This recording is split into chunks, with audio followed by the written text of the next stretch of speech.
गया था जो समीप मुनि के साथ इतना गलत कर बैठे। इसलिए आइए कि आदमी के जीवन में कभी अभिमान नहीं आना चाहिए कि मैं ऐसा हूं।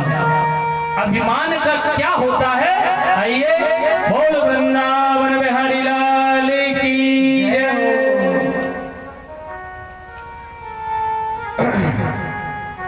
कि छोड़ कपट धर ध्यान बाबले, कि छोड़ कपट धर ध्यान बाबले, कि क्यों बनता नादान पगले समय होते बलवान, पगले समय होते बलवान, समय होते बलवान। छोड़ कपट धर ध्यान बाबले, छोड़ कपट धर ध्यान बाबले, क्यों बन जाए नादान पगले समय होते बलवान, पगले समय होते बलवान।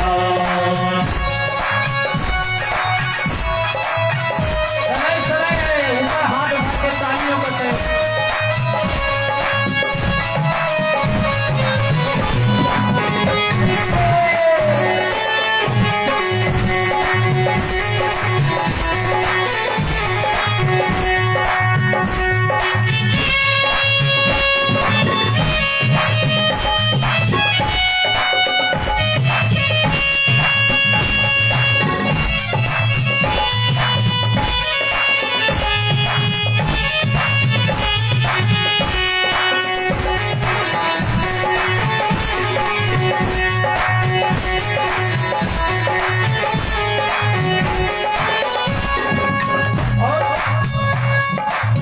श्रवण कुमार की सुनो कहानी, भरने गए सरोवर पानी। श्रवण कुमार की सुनो कहानी, भरने गए सरोवर पानी। आदमी थोड़े से अभिमान में अपने जीवन को बिगाड़ लेता है। यदि थोड़ा सा धन प्राप्त हो गया, धन मिल गया, तो समझता है मेरे से बड़ा कोई नहीं है। थोड़ी सी संपत्ति मिल गई, सोचता है मेरे से बड़ा तो कोई है ही नहीं है। थोड़ी सी शक्ति मिल गई तो सोचता है कि मेरे से बड़ा कोई नहीं है, मैं सामर्थ्यवान हूं, मैं कुछ भी कर सकता हूं, मुझे कोई नहीं कह सकता। लेकिन बाबा तुलसीदास ने भी रामायण में कह दिया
की नाई। रवि यानी भगवान नारायण सूर्य, पावक यानी अग्नि, और सुरसरी मां गंगा केवल सामर्थ्यवान है तो ये तीन, जिनको कभी ना दोष लगा, ना लगेगा और ना लगता है। सूर्य भगवान की किरणें अच्छी चीज में भी पड़ती हैं और गंदी चीज में भी पड़ती हैं, लेकिन उन्हें भगवान सूर्य ही माना जाता है।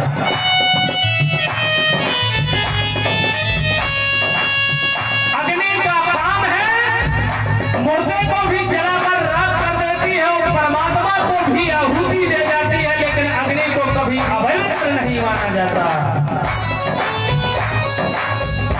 मां गंगा में हड्डियां भी विसर्जन की जाती है और उनका जल भर करके घर को भी पवित्र किया जाता है, लेकिन कोई अपवित्र नहीं कहता। इसलिए सामर्थ्यवान है तो केवल तीन, कौन? रवि पावक सूर्य की नाई,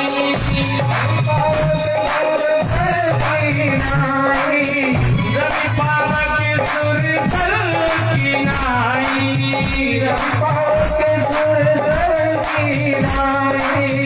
सब कछु नहीं दोष गुसाई, रवि पावक सूर्य की नाई, ये आदमी भूल में न रहे अपने जीवन में कि मैं समर्थवान हूँ, मैं कुछ भी कर सकता हूँ, मुझे कोई दोष नहीं लगेगा। भगवान निराकार से साकार बिरादरी में आए, तब उन्हें ब्रह्म हत्या का दोष लगा, उनको भी यज्ञ करना पड़ा। भगवान श्री कृष्ण निराकार से साकार बिरादरी द्वापर में आए, उन्हें भी जब कलंक लग सकता है तो हमें भी दोष क्यों नहीं लग सकता? हम सामर्थ्यवान नहीं है परमात्मा। समय का चक्र जिस दिन चल जाएगा उस दिन समझ में नहीं आएगा कि क्या से क्या हो गया। इसलिए परमात्मा का सहारा अपने जीवन में एक सहारा बनाकर चलो। कैसे?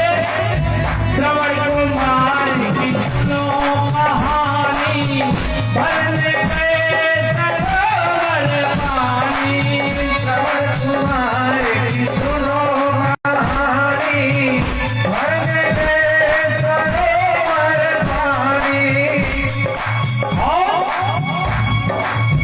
डूब डूब डूबी तू बन लागी, डूब डूब डूबेगी तू बन लागी, डूब डूब डूबेगी तू बन लागी, डूब डूब डूबेगी तू बन लागी। तेरे मारे मारे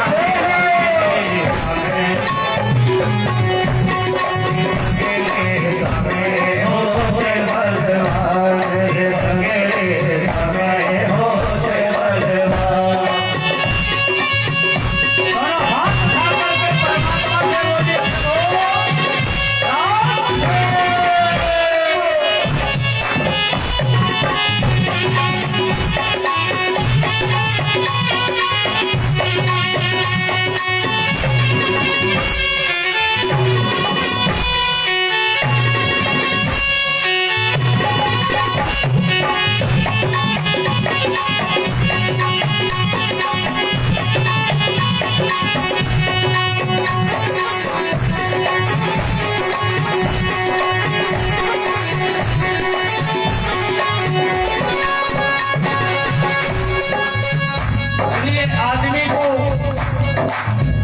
कथा में आओ तो कपट घर में रख के आओ, अहंकार घर में रख के आओ, अभिमान पंडाल के अंदर न आने पाए, और जिसके साथ अभिमान आएगा उसका अहंकार परमात्मा करते हैं। इतना जीवन में याद रखना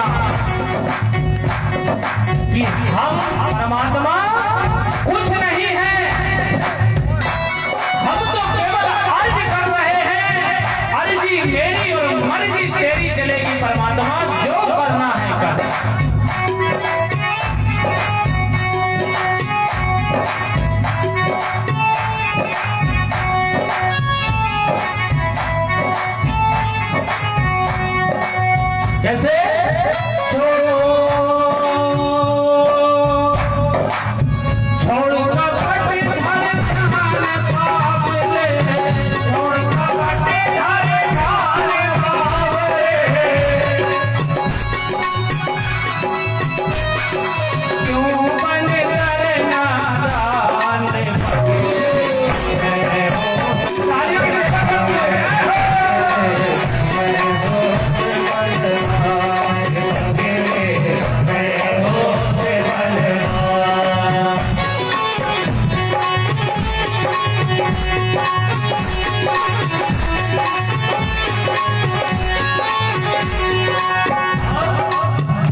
मेरा काम है आप तक उपदेश देना जो मेरे से पढ़ रहा।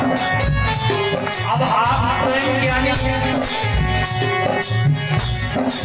कि आदमी के जीवन में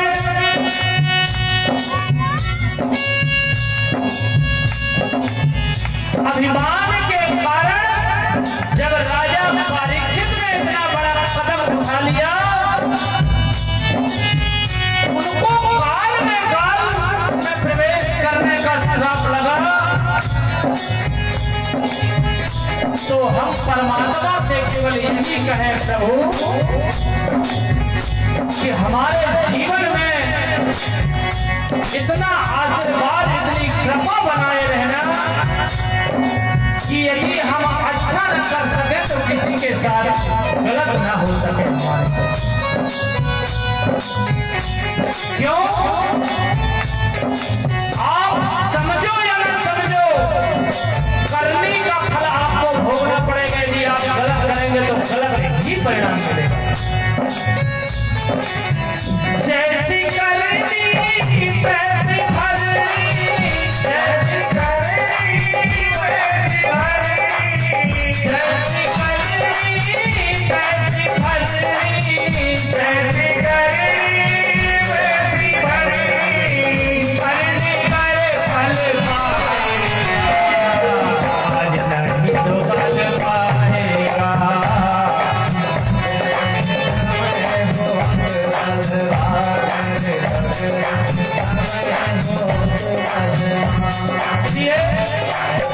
परमात्मा से केवल यही कहे कि प्रभु हम तो नादान हैं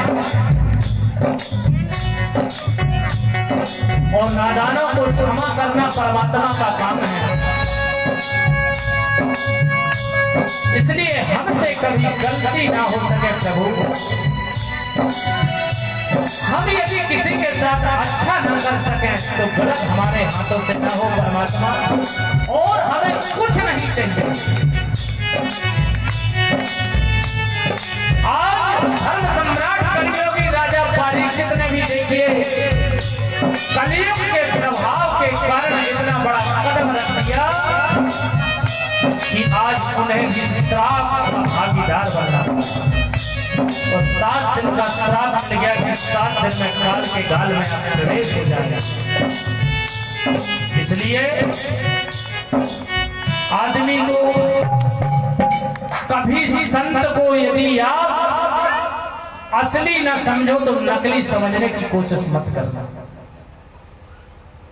आज धर्म सम्राट कर्मयोगी राजा परीक्षित ने समीक मुनि को नकली संत समझ बैठा और उसका परिणाम क्या हुआ? मैं ये नहीं कह रहा हूं कि आप संतों को मानो या न मानो, लेकिन यदि किसी के संत का यदि आप आदर नहीं कर सकते तो उसको निरादर करने की कोशिश मत। आपके दरवाजे में यदि कोई संत आए, यदि आप दान देना चाहते हैं, मैं जबरदस्ती नहीं कह रहा हूं कि नहीं आप दे दो, आपकी इच्छा यदि है दान देने की तो दो, और नहीं है तो प्रणाम कर लो। उन्हें गलत शब्द बोलने की कोशिश मत करना, क्योंकि ना जाने किस भेष में और मिल जाए नारायण। आप यदि किसी संत का आदर करना नहीं जानते तो निरादर करने का कोई अधिकार नहीं है आपको, और यदि निरादर कर बैठे तो हो सकता है कि आपको भी धर्म सम्राट कर्मयोगी राजा परीक्षित बनना पड़ जाए। आज धर्म सम्राट कर्मयोगी राजा परीक्षित को 7 दिन का श्राप लगा। राजा परीक्षित घर आ गए अपने महल पर। वहां समीक मुनि की आंखें खुली, श्रृंगी ऋषि वहां बैठे हुए थे, रुदन कर रहे थे। समीक मुनि के नेत्र खुले तो देखा कि मेरा पुत्र श्रृंगी रो रहा है।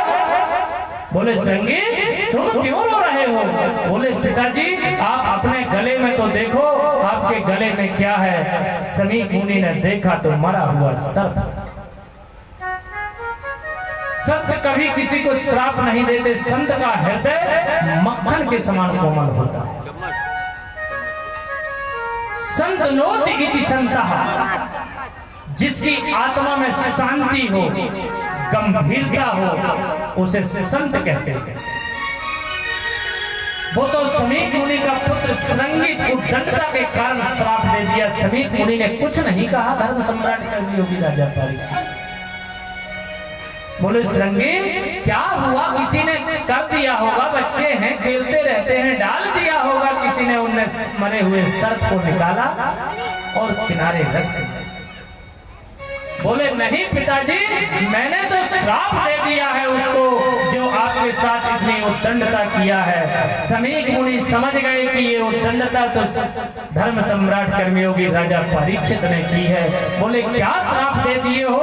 बोले पिताजी मैंने श्राप दे दिया है कि आज के सप्तम दिवस यही मरे हुए सर्प का पूर्वज उस इंसान को डसेगा वो काल के काल में प्रवेश हो जाएगा, मृत्यु हो जाएगी उसी। बोले श्रृंगी तुमने क्या कर दिया, आपने जिस राज्य में रह रहे हो उस राजा को ही इतना बड़ा श्राप दे दिया, इतना बड़ा दंड दे दिया। समीक मुनि के आंखों में आंसू आ गए। समीक मुनि ने कहा श्रृंगी इसका कोई उपाय नहीं है। बोले पिताजी इसका उपाय तो नहीं है। वहां राजा परीक्षित को संदेश भेजा गया कि परीक्षित तुम्हें इतना बड़ा श्राप लग गया है, इसका कोई साधन है तो ढूंढ लो, क्योंकि श्राप तो लग चुका है। राजा परीक्षित को इस बात का चिंतन नहीं था कि मैं 7 दिन के अंदर मर जाऊंगा। राजा परीक्षित को केवल चिंतन था तो इस बात का कि जिन संतों के प्रति मेरे पिताजी अपना सर्वस्व लुटा दिए, मेरे बप्पा ने सर्वस्व लुटा दिया, उन संतों का मैंने इतना बड़ा निरादर कर दिया, ये माफ कहाँ होगा, इस चीज की मुक्ति कहाँ होगी। उन्हें मरने का डर नहीं था।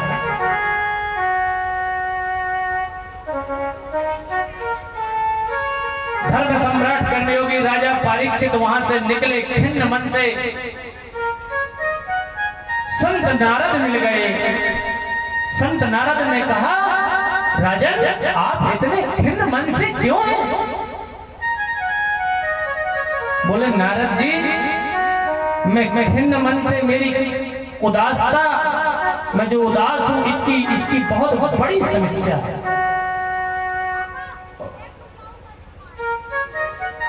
बोले इसकी समस्या क्या है? बोले मेरे हाथों से इतना बड़ा पाप हो गया है कि शायद इस पाप को कोई काट नहीं सकता। बोले पाप क्या हो गया? बोले मैंने एक संत का घोर अपमान कर दिया, जो परमात्मा की समाधि में बैठे हुए थे। समीक मुनि उनके गले में मैंने मरा हुआ सर्प डाल दिया।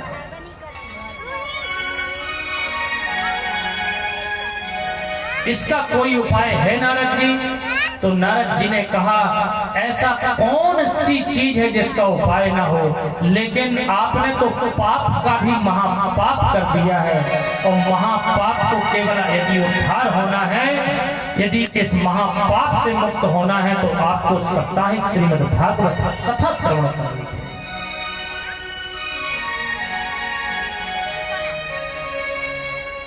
नारद ज्ञानम ददाति इति नारद।